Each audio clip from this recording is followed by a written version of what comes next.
Hello friend, नमस्कार। मैं दिनेश शर्मा आज आपको बुध की महादशा के विषय में बताना चाहूँगा। यदि आपकी बुध की महादशा में जो है चंद्र का अंतर चले तो क्या फलित होंगे। ये जो मैं बता रहा हूँ आपको एज इट इज़ है, कोई छेड़छाड़ नहीं है, जो शास्त्रों में लिखा वही है।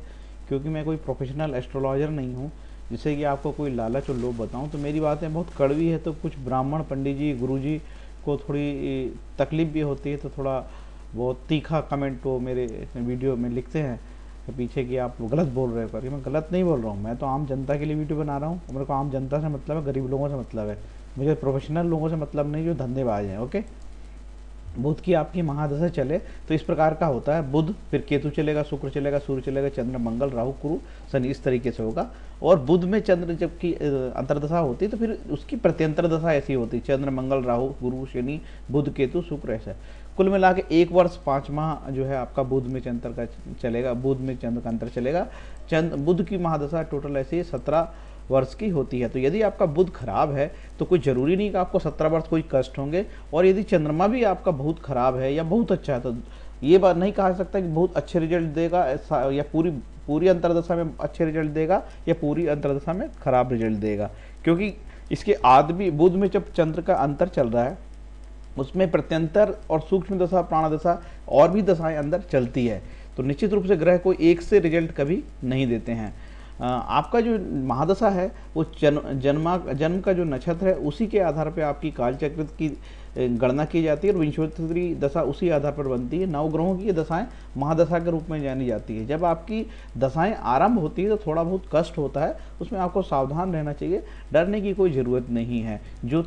ऋषि पाराशर ने ज्योतिष कोई किसी के डरने के लिए नहीं बनाई है। ये तो बीच के औघड़ लोग आ गए जो हर चीज़ में डर भय पैदा करे जिससे कि इनको भयादोहन करके धन कमा सके। तो धन कमाना आजकल ज़्यादा उद्देश्य रह गया है ज्योतिष में, जैसे तैसे लोगों को डरा और धन कमाओ। तो डरने की ज़रूरत नहीं है, आप अपनी मेहनत लगन से काम करेंगे तो आपको सफलता मिलेगी। ज्योतिष तो एक राजा महाराजाओं की बनी विद्या थी जो उसका उनको मार्गदर्शी सिद्धांत वो देती थी। लेकिन अब आज की काल परिस्थिति में सभी लोग ज्योतिष का उपयोग करते हैं, कोई दिक्कत नहीं, लेकिन डरने की जरूरत नहीं।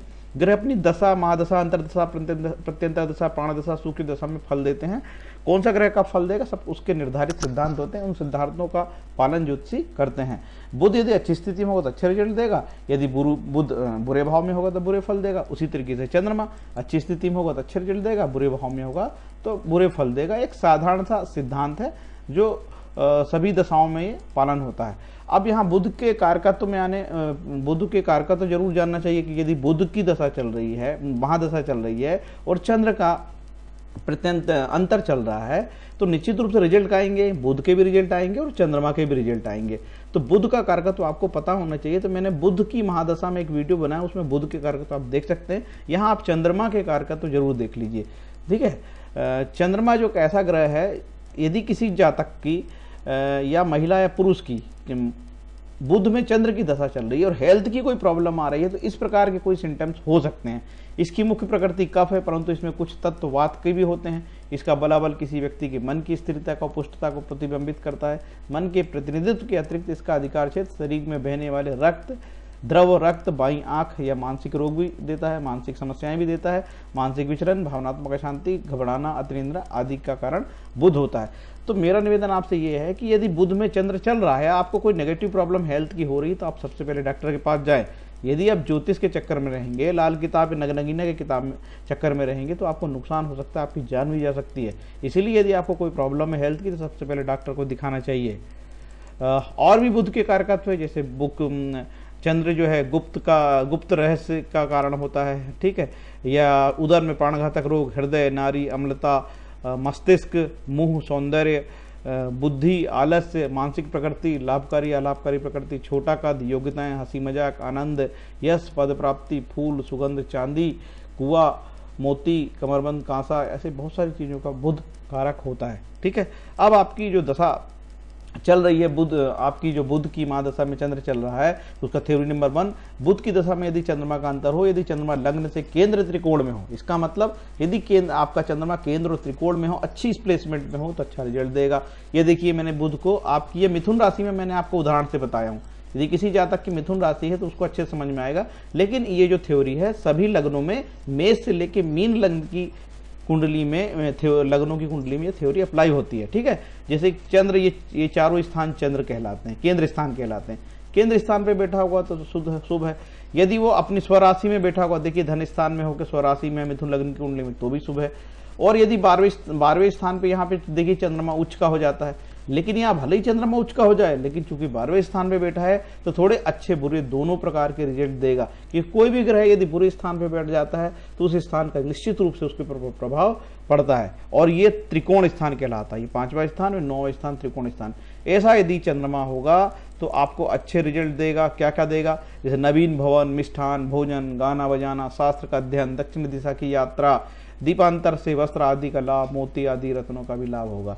अब ये शास्त्रों की जो पुरानी किताब है होरा शास्त्र, उसी से लिया हूँ। आप जिस प्रकार के जॉब करते होंगे उसी में आपको कुछ अच्छी तरक्की मिलेगी, या आप जिस वातावरण में रहते हैं, या आप जमीन जायदाद का धंधा करते हैं, या कोई व्यापार है तो उसी क्षेत्र में आपको, या संगीत में है तो आपको वहाँ उपलब्धि मिलेगी।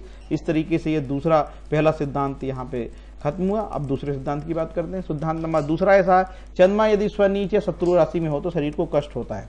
देखिए चंद्रमा यहाँ 8वीं राशि में बैठा है, मिथुन लग्न की कुंडली है, और ये वृश्चिक राशि में चंद्रमा नीच का हो जाता है। और दशापति से भी चंद्रमा यदि 6, 8, 12 में हो, नीच का हो, तो बहुत अच्छे रिजल्ट की उम्मीद नहीं होती। चंद्रमा यदि तीसरे में भी हो और 11वें में भी हो तो ये कह रहा है कि यहाँ ऐसी दशा में कुछ लाभ भी होने की उम्मीद है। यदि दशापति से चंद्रमा तीसरा और 11वां है तो लाभ की उम्मीद है, बहुत पॉजिटिव रिजल्ट की बात कर रहा है। लेकिन यदि चंद्रमा नीच का होगा, शत्रु राशि में बैठेगा, तब अब चंद्रमा के तो कोई शत्रु राशि है नहीं, कोई शत्रु मानते नहीं उसको है, तो कुल मिला के चंद्रमा नीच का होगा तो ही बुरे रिजल्ट देगा, अदरवाइज अच्छे रिजल्ट देगा। चंद्रमा यदि 6, 8, 12 में हो, ठीक है, चंद्रमा यदि 6, 8, 12 में, देखिए ये 12वां स्थान कहलाता है, ये 6 स्टार, ये 8वां स्थान। यदि दशापति से चंद्रमा 6, 8, 12 में होगा तो अच्छे रिजल्ट की उम्मीद नहीं है, तो डरने की जरूरत नहीं। इसका उपाय मैं बताता हूं आपको। यदि एक और सिद्धांत है, थ्योरी नंबर 4, चंद्रमा यदि द्वितीयेश या सप्तमेश हो तो शरीर में कष्ट होता है। उसके शांति दुर्गा मंत्र का जप और वस्त्र दान करें। देखिए मिथुन लग्न की कुंडली में चंद्रमा यहाँ द्वितीयेश होके मारक भी है, और ऐसी स्थिति में चंद्रमा अच्छा नहीं है। और मकर लगन की कुंडली में चंद्रमा सप्तमेश है, ये स्थिति भी बहुत अच्छी नहीं। तो क्या उपाय बताएं ऋषि पाराशर ने? देखिए नगनगीना नहीं बताएं, लाल किताब टोट के नहीं बताएं, दुर्गा मंत्र का जप। इसका मतलब आपको दुर्गा के लिए दुर्गा सप्तशती का पाठ आप कर सकते हैं, आप स्वयं करें, किसी से करवाने की जरूरत नहीं है। ऐसी दुनिया में कोई भी चीज नहीं है जो आप ना करो फल मिले। ऐसा होता नहीं है जनरली कि कोई और फल मंत्र पढ़े और आपको फल मिले। आप स्वयं करके देखिए ना, आपको बहुत मजा आएगा, बहुत। हाँ, यदि आप नहीं कर पा रहे हो, आप बीमार हो, तो अपनी माता से, पिता से, और बहुत स्थिति खराब है, घर में कोई नहीं कर सकते, तब किसी और व्यक्ति से, कोई पुरोहित से कराएं। लेकिन कोशिश करें कि आप करें, आपके करने से ज्यादा लाभ होगा। यदि आप नहीं कर पा रहे तो आपके माता पिता, आपके शुभचिंतक, दोस्त, भाई, वो भी आपके नाम से दुर्गा सप्तशती का पाठ करेंगे तो लाभ होगा। ये निश्चित रूप से सही है, ठीक है। चंद्रमा यदि देखिए वृष राशि में 3 डिग्री का उच्च का कहलाता है, और चंद्रमा वृश्चिक राशि में 3 डिग्री का नीच का कहलाता है, ठीक है। ये चंद्रमा के विषय में सामान्य इंफॉर्मेशन थी। चंद्रमा की कोई शत्रु राशि नहीं है, कोई ग्रह उसका शत्रु नहीं है जनरली। चंद्रमा का जो मित्र ग्रह है सूर्य बुध है, और चंद्रमा के जो सम है मंगल गुरु शुक्र शनि है, ठीक है। अब बृहद पाराशर शास्त्र में यदि किसी भी जातक की ग्रह प्रॉब्लम आती है, यदि उसको कोई समस्या आती है, तो उसने बताया है कि सूर्य से लेके शनि केतु तक मंत्र बताएं, मंत्रों का आप पाठ कर सकते हैं। और जैसे आपकी बुध की महादशा में चंद्रमा चल रहा था, बुध मुख्य दशा का मेन ग्रह कहलाएगा, तो ऐसी स्थिति में आपको विष्णु सहस्त्र नाम का पाठ जरूर पढ़ना चाहिए। देखिए आपको ऋषि पाराशर ने कई प्रकार के दान बताया, छाग दान, भैंस दान, बकरा दान, गाय दान, घोड़ा दान, हाथी दान, ठीक है। अब देखिए भाई, ऐसी स्थिति में तो हम लोग दान नहीं दे सकते। यदि आप गरीब आदमी हो तो दान कहाँ से दोगे? आप गरीब आदमी हो तो दान मत दीजिए, क्योंकि ये राजा महाराजाओं के लिए लिखी ज्योतिष थी। आम गरीब आदमी के लिए ज्योतिष नहीं लिखे भाई, ये तो राजा महाराजाओं की ज्योतिष थी आज 3000 साल पहले। तो आपको थोड़े संशोधित रूप में इसको मानना होगा। आप ईश्वरी नाम लें, और यदि आपकी आर्थिक स्थिति बहुत अच्छी है, आप धन संपन्न हैं, आप पैसे वाले हैं, तो निश्चित रूप से आप दान दीजिए। लेकिन गरीब आदमी के लिए दान नहीं। भगवान इतने, ऋषि पाराशर इतने महान थे, उन्होंने बोला कि देखिए मंत्र का जाप करिए, आपको लाभ मिलेगा। जैसे आपकी बुध की महादशा में चंद्रमा चलिए तो आप विष्णु से, आप दुर्गा सप्तशती का पाठ करिए, है ना, और तंत्रोक्त दैवी सिक्तम उसका पाठ करिए, तो निश्चित रूप से आपको लाभ मिलेगा। चाहे कोई कुछ भी कहे आपको लाभ होगा होगा, आपको बिल्कुल जरा से भी डरने की ज़रूरत नहीं है। मार्केट में कई प्रकार के भ्रम फैलाते हैं लोग, डराते हैं, उससे डरने की ज़रूरत नहीं है। देखिए यहाँ पे चंद्र का मंत्र भी दिया हुआ है, ओम श्राम श्रीम श्रो चंद्रमसे नमः, ओम शो सौभाग्य नमः, ये वाला मंत्र आप इसका पाठ कर सकते हैं।